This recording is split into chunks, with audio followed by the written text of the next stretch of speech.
बीच में head call कर ले, हेड कॉल कर ले।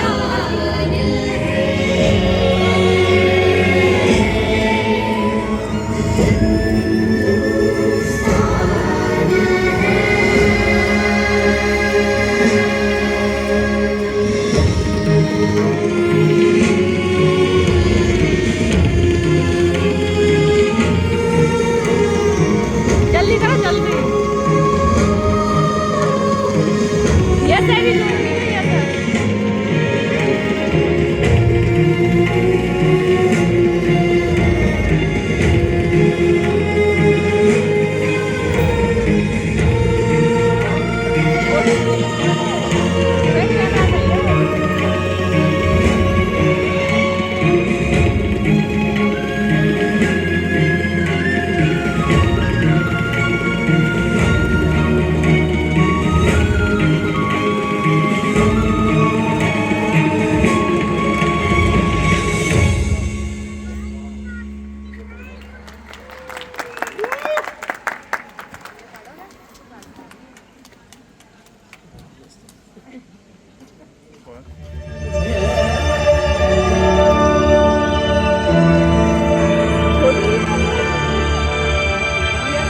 विनम्र किसान का बेटा था वो दृढ़ता का भंडार।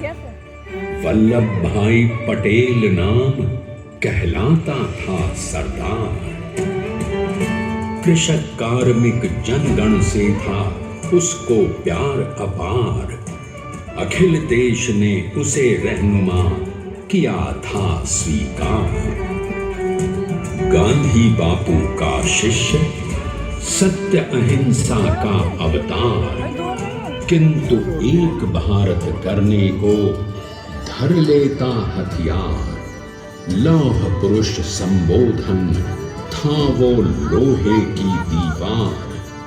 तेज पुंज तुम, शक्ति पीठ तुम, बल का सागर अपरंपार। ऋणी देश का नम्र नमन, तुम स्वीकारो सम्मान।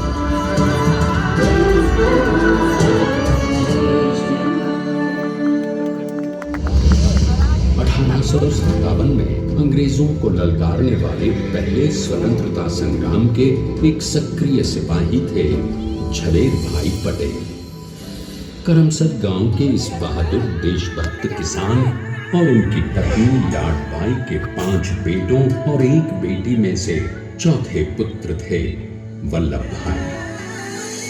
बालक वल्लभ ने करमसद के बाद नडियाद से अपनी हाई स्कूल की शिक्षा पूरी की। फिर 13 साल की उम्र में उनकी शादी भी हो गई, छोटी सी झवेर बाई से। 2 बच्चों, बेटी मणि बहन और बेटे डाया भाई को जन्म देने के बाद झवेर बाई असमय ही चल बसी। सदी बदलने और 20वीं सदी आने पर उनका जीवन भी एक चमत्कार की तरह बदला। पीटर का इम्तिहान पास करके वो वकालत करने लगे।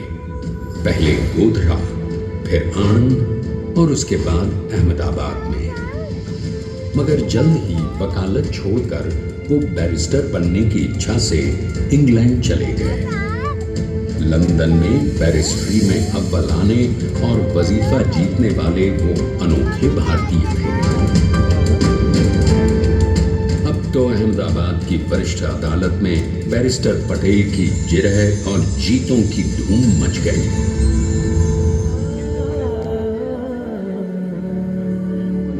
तभी एक युग पुरुष ने वल्लभ भाई के जीवन की धारा ही बदल दी।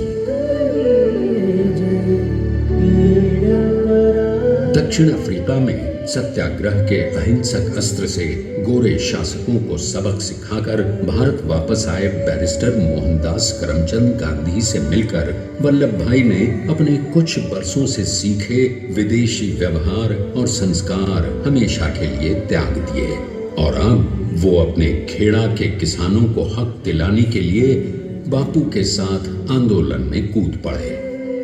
अब उनके पैरों में जूते नहीं, गांव की धूल थी। हृदय में भारत भूमि की शस्य श्यामला धरती। मन में थे गांधी और मस्तिष्क में एक नए स्वतंत्र भारत का सपना। सर्दी तभी बारडोली कर ले। के मजबूर यस को मजलूम कर ले। किसानों की यातना का समाचार उनके पास पहुंचा। तुरंत वल्लभ भाई वहां पहुंचे और यूं शुरू हुआ भारत का सबसे बड़ा और सफल किसान आंदोलन बारडोली। वल्लभ भाई ने बारडोली के 87,000 किसानों को